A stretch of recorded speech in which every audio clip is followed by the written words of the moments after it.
नमस्कार, मैं ज्ञान प्रकाश। आज हम आप सभी के लिए इंडियन पॉलिटी का बहुत ही महत्वपूर्ण टॉपिक लेकर के मैं आया हूं और ये टॉपिक जो है आप सभी लोग के लिए एक समान क्या है उपयोगी है। ये ऐसा टॉपिक है जो सभी परीक्षाओं के लिए एक समान उपयोगी है और यहाँ से हमेशा प्रश्न आपको पूछे जाते रहे हैं और वो टॉपिक है भारत का नियंत्रक महालेखा परीक्षक। ये भारत के नियंत्रक महालेखा परीक्षक को comptroller auditor general of India कहा जाता है। इसको संक्षेप में कैग कहते हैं, कैग इसको कहा जाता है। और भीमराव अंबेडकर ने हमारे भारत के किस अधिकारी को सबसे बड़ा सर्वोच्च अधिकारी कहा है? तो इसी नियंत्रक महालेखा परीक्षक को ही भीमराव अंबेडकर ने भारत का सबसे महत्वपूर्ण अधिकारी आपको कहा है। और इसी नियंत्रक महालेखा परीक्षक को लोक के बीत का संरक्षक कहा जाता है, लोक के बीत का प्रहरी भी कहा जाता है। अगर आप सब इसके बारे में नहीं जानते हैं, इसके बारे में डिटेल जानना चाहते हैं, इस टॉपिक को समझना चाहते हैं अच्छी तरह से, तो प्लीज आप मेरे साथ इस वीडियो पर अंत तक बने रहिए। आपको नियंत्रक महालेखा परीक्षक मैं समझाऊंगा और याद करवाऊंगा और कोशिश करूंगा कि आप ना भूलें। मेरा एक ही मकसद होता है कि आपको मैं गुणवत्तापूर्ण जानकारी दूं जिससे आपका ज्ञान का स्तर काफी ऊंचा उठे और आप इसका उपयोग अपने सपने को साकार करने में लगाएं, अपने लक्ष्य को प्राप्त करने में लगाएं। लेकिन आप अगर मेरे चैनल को पहली बार देख रहे हैं तो प्लीज इसे सब्सक्राइब आप जरूर कर लीजिएगा और बेल आइकन के प्रेस को जरूर दबा दीजिएगा और जो भी आपके पढ़ने वाले लड़के हैं उसमें शेयर कीजिएगा ताकि अन्य बच्चों को भी इसका लाभ मिल सके।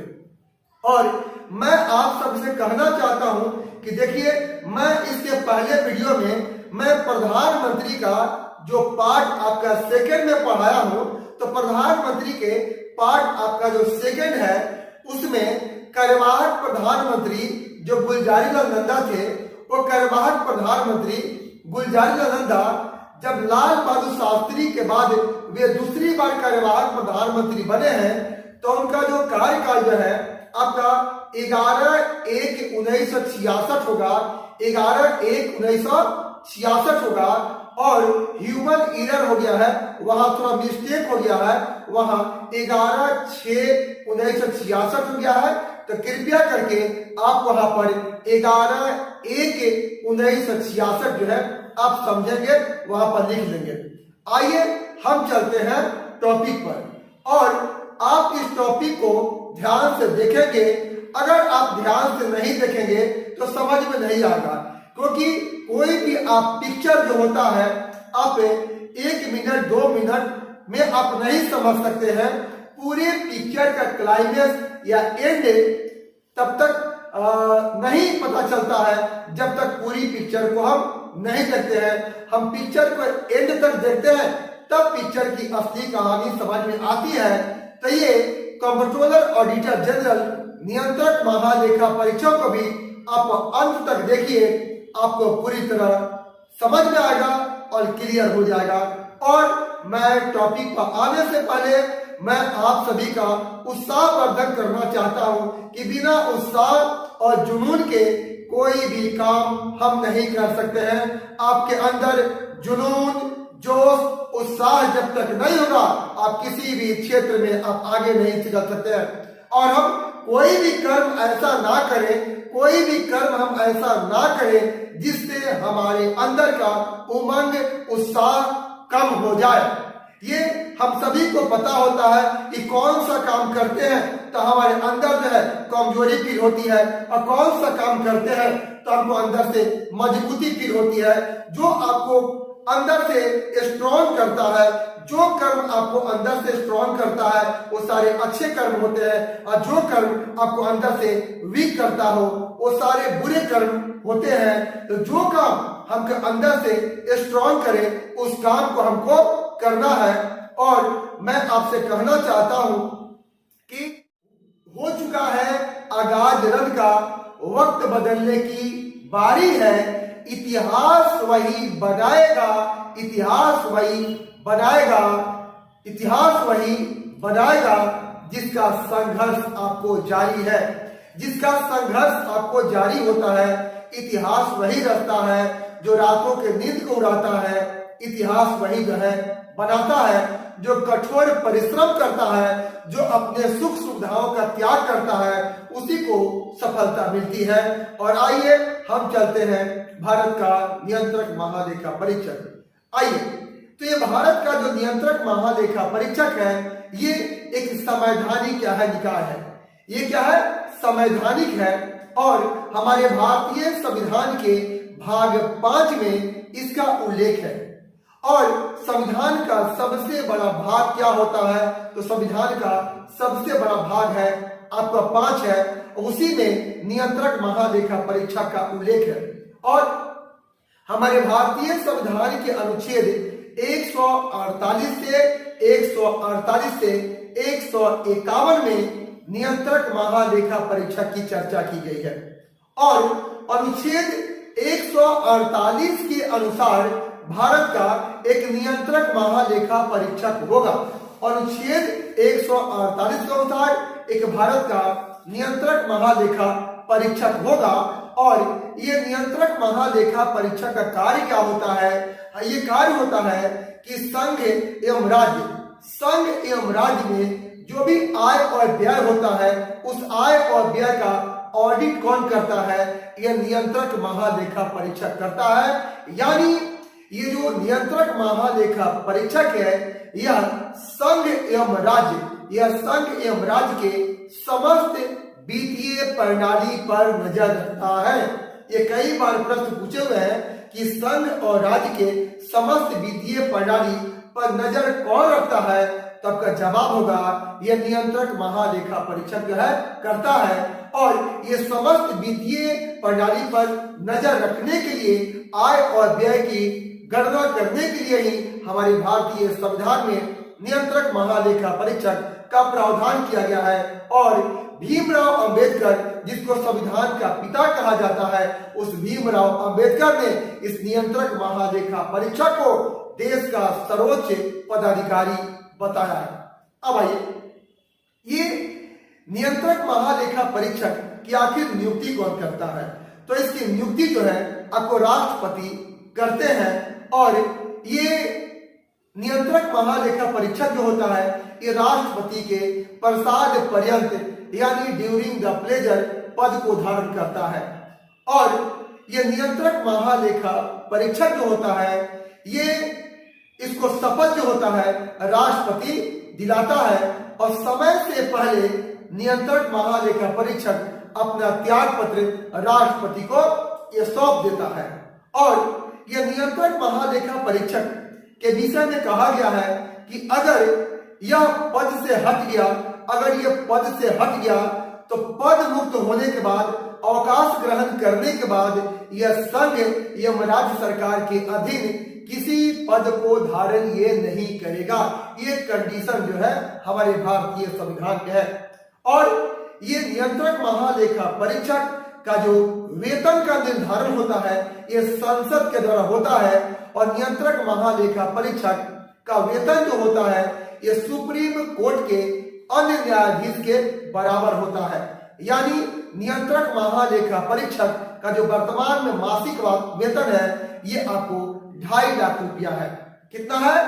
2.5 लाख रुपया है। और नियंत्रक महालेखा परीक्षा का वेतन जो होता है, ये भारत के संचित आपको निधि से दिया जाता है। कहां से? भारत के संचित आपको निधि से दिया जाता है। ये हुआ आपका महत्वपूर्ण क्या है जी? प्रावधान। तो आइए मेरे साथ बोर्ड पर मैं एक एक चीज मैं आपको बताता हूं। आप वीडियो पर अंत तक बने रहिएगा, तब जाके ये नियंत्रक महालेखा परीक्षक जो काफी महत्वपूर्ण टॉपिक है आपको समझ में आएगा। आइए मेरे साथ बोर्ड पे। तो सबसे पहले मैं आपको बताना चाहता हूं कि ये जो आपका कैग है इसको संक्षेप में कैग आपको कहा जाता है, चाहे हिंदी में इसको कैग भी क्या जी हम लिख सकते हैं। तो ये कैग जो है, जो नियंत्रक महालेखा जो परीक्षक है, ये हमारे भारतीय संविधान के भाग क्या जी 5 में है। भारतीय संविधान के भाग 5 में आपका सीएजी की चर्चा की गई है और भारतीय संविधान के अनुच्छेद 148 से आपका 151 में इसकी चर्चा है। 148 से 151 में सीएजी की चर्चा है और ये सीएजी जो होता है क्या है, संवैधानिक होता है। ये क्या है, संवैधानिक है। संवैधानिक उसे कहते हैं जिसका संविधान में उल्लेख होता है। एक होता है गैर संवैधानिक होता है और गैर संवैधानिक उसे कहते हैं जिसका संविधान में उल्लेख नहीं होता है। अब आइए, ये सीएजी को ये लोकगीत है, ये लोकगीत का संरक्षक भी कहा जाता है। लोकगीत का संरक्षक किसे कहते हैं, ये सीएजी को कहा जाता है, नियंत्रक महालेखा परीक्षक को कहा जाता है। इसके बाद इसको लोकगीत का प्रहरी भी कहा जाता है सीएजी को। आगे सीएजी का महत्वपूर्ण कार्य क्या होता है, तो सीएजी संघ एवं राज्य के समस्त आपका वित्तीय प्रणाली पर आपको नजर जो है आपको रखता है। संघ एवं राज्य के समस्त वित्तीय प्रणाली पर नजर रखता कौन है, तो सीएजी रखता है। एक एक टॉपिक आपका, एक एक तथ्य आपका क्लियर करने का मैं कोशिश कर रहा हूं, आप ध्यान से देखेंगे। अब आइए, ये अनुच्छेद 148 है, अनुच्छेद 148 है, इसी में सीएजी की चर्चा है और अनुच्छेद 148 के अनुसार भारत का एक नियंत्रक महालेखा परीक्षक होगा। अब आइए, लिखा गया है और अनुच्छेद 148 के अनुसार ही सीएजी की नियुक्ति कौन करता है, राष्ट्रपति करता है। सीएजी की नियुक्ति कौन करता है, राष्ट्रपति करता है। किस अनुच्छेद के अनुसार, 148 के अनुसार। और अनुच्छेद 148 के अनुसार भारत का एक नियंत्रक महालेखा परीक्षक होगा। अब आइए, अनुच्छेद 148 के 2 में, अनुच्छेद 148 के 2 में ये सीएजी के शपथ ग्रहण की चर्चा है और अनुच्छेद 148 के 2 के अनुसार सीएजी को शपथ कौन दिलाता है, ये राष्ट्रपति क्या दिलाता है। मैं यहाँ पर राइटिंग किया हूं, आप सभी नोट कर सकते हैं। अनुच्छेद 148 के 2 के अनुसार ये सीएजी को शपथ कौन दिलाता है, ये राष्ट्रपति जो है आपको शपथ क्या दिलाता है। और हमारे भारतीय संविधान के अनुसूची 3 है और भारतीय संविधान की अनुसूची 3 में सीएजी के शपथ की चर्चा है। समझे, अगर पूछता है कि किस अनुच्छेद के अनुसार सीएजी शपथ ग्रहण करता है, अनुच्छेद 148 के 2 के अनुसार, फिर अगर ऐसे प्रश्न पूछ सकता है कि किस अनुसूची के अनुसार सीएजी शपथ ग्रहण करता है, तो अनुसूची 3 के अनुसार सीएजी ये शपथ ग्रहण करता है। मैं यहाँ पर राइटिंग कर दिया हूं, अनुसूची 3 के अनुसार सीएजी आपको शपथ करता है, इसकी शपथ की चर्चा है। अब सीएजी जो होता है अपना त्याग पत्र जो है ये किसे देता है, तो सीएजी अपना त्याग पत्र जो है ये राष्ट्रपति को आपको सौंपता है और ये सीएजी जो होता है ये राष्ट्रपति के प्रसाद पर्यंत पद को धारण करता है। इसके बाद आइए, ये सीएजी के पद की अवधि जो होती है ये कितने वर्ष होती है, तो पद की अवधि होती है 6 वर्ष या 65 वर्ष। 6 वर्ष या 65 वर्ष, यानी ये दोनों में से जो पहले पूरा हो जाए, या तो 6 वर्ष या 65 वर्ष, ये दोनों में से जो पहले पूरा हो जाए, यही आपका पद की अवधि होती है। अब आइए, मैं यहां पर जो बताने जा रहा हूं कि सीएजी यानी नियंत्रक महालेखा परीक्षक के वेतन और भत्ता का निर्धारण कौन करता है, ये संसद जो है करती है। और ये सीएजी का जो मासिक जो वेतन है वो कितना है, वो 2.5 लाख रुपया है। और सुप्रीम कोर्ट के जो अन्य न्यायाधीश होते हैं, सुप्रीम कोर्ट के अन्य न्यायाधीश की तरह ही इसका वेतन 2.5 लाख रुपया जो है, यहाँ पर मैं राइटिंग किया हूं, सुप्रीम कोर्ट के अन्य न्यायाधीश के समान इसका वेतन होता है।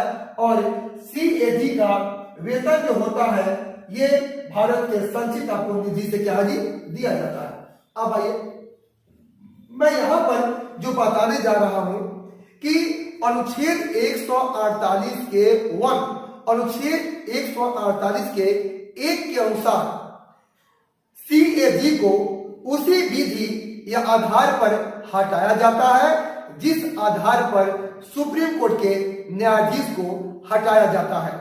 उसी आधार पर सीएजी को समय से पहले पद से हटाया जा सकता है। मैं यहाँ पर राइटिंग किया हूं, आप नोट कर सकते हैं। अनुच्छेद 148 के 1 के अनुसार जिस आधार या रीति पर सुप्रीम कोर्ट के न्यायाधीश को हटाया जाता है उसी आधार पर सीएजी को भी हटाया आपको जाता है। ये आपका महत्वपूर्ण क्या है जी, ये जानकारी हुई। आइए अब जो मैं आपको बताने जा रहा हूं सीएजी के विषय में, तो वो है अनुच्छेद 148 का 4। अनुच्छेद 148 के 4 है, उसके अनुसार सीएजी सेवानिवृत्त होने के बाद भारत सरकार एवं राज्य सरकार के अधीन किसी पद को धारण नहीं करेगा।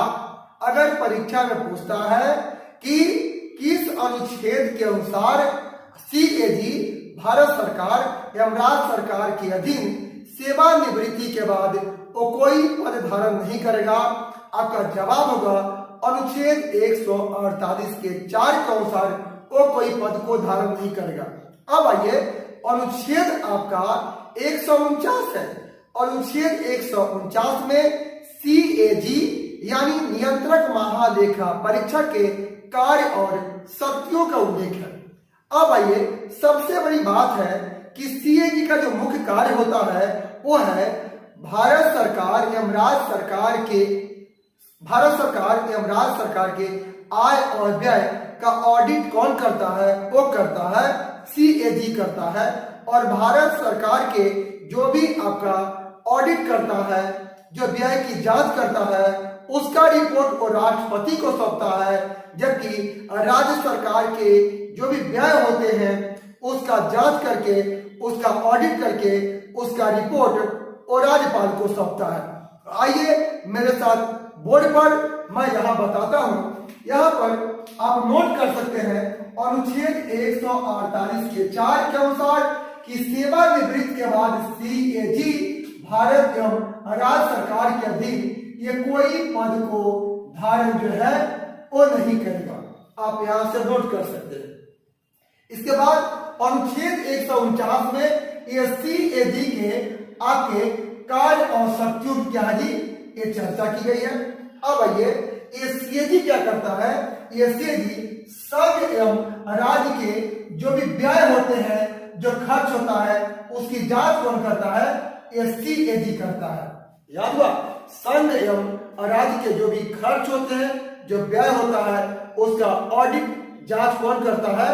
वो सीएजी करता है, नियंत्रक महालेखा परीक्षक करता है। अब आइए ये सीएजी जो होता है, सीएजी संघ के लेखा जांच संबंधी अपना प्रतिवेदन किसको सौंपता है? राष्ट्रपति को सौंपता है। याद हुआ, सीएजी संघ के लेखा जांच संबंधी प्रतिवेदन जो होता है, रिपोर्ट जो होता है, वो राष्ट्रपति को सौंपता है। जबकि सीएजी राज्य के लेखा जांच प्रतिवेदन राज्यपाल को सौंपता है। अब ये तो राष्ट्रपति जो होता है, राष्ट्रपति ये सीएजी की जो रिपोर्ट होती है वो संसद के समक्ष रखता है। अगर क्वेश्चन पूछता है कि सीएजी के जांच रिपोर्ट को संसद के समक्ष कौन रखता है, तो आपका जवाब होगा राष्ट्रपति रखता है। राष्ट्रपति आपको रखवाता है। इसके बाद होता है ये राज्यपाल जो होता है वो सीएजी के रिपोर्ट को विधानमंडल के समक्ष क्या जी रखवाता है। याद हुआ, यानी सीएजी का जो भी राज्य के जांच संबंधी जो रिपोर्ट होता है, उसके रिपोर्ट को विधानमंडल के समक्ष कौन रखवाता है? तो राज्यपाल रखवाता है। अब आइए आगे जो है ये सीएजी जो होता है ये संघ और राज्य के संचित क्या जी निधि होती है। संघ और राज्य की जो संचित निधि होती है और संचित निधि से जो भी खर्च होते हैं उसकी जांच कौन करता है?